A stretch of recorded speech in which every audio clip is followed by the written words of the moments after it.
यरबू हो ससुरा में होता गजनावा तोहरो लेखो तम्बा हमरो सजनावा का बताएं सुनो यरबू हो ससुरा में होता गजनावा तोहरो लेखो तम्बा हमरो सजनावा तो रोजो चौमिया मोमो हमारा मुंह में खिलावता तो रोजो चौमिया मोमो हमारा मुंह में खिलावता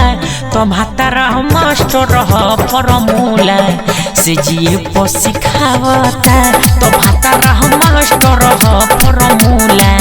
से जिए को सिखावता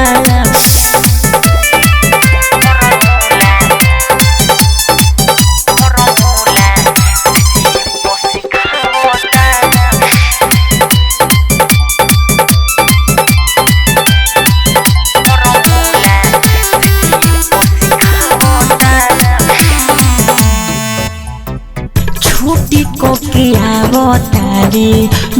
जब स्कूल से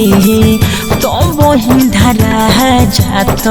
मानी हम भूल से छुट्टी को किया बतारे जब स्कूल से तो वही धरा जात मानी हम भूल से तो करे देते नइखे कमावा खाली हमके सतावता तो करे देते नइखे कमावा खाली हमके सतावता तो भातारा मास्टर फॉर्मूला से जिए को सिखावता तो भातारा मास्टर फॉर्मूला से जिए को सिखावता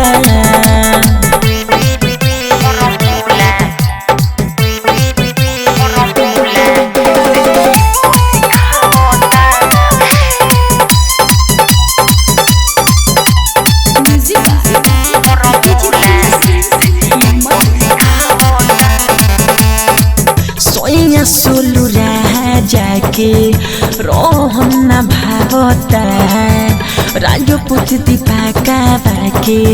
याद बहुत आवता सोनिया सोलू जाके रोहन भावता चिंटू दीपा बाके याद बहुत आवता तो कौनो गलती करे खाली माई के गरियावता तो कौनो गलती करे खाली माई के गरियावता तो भतर मास्टर फॉर्मूला से जिए को सिखावता तो भतर मास्टर फॉर्मूला से जिए को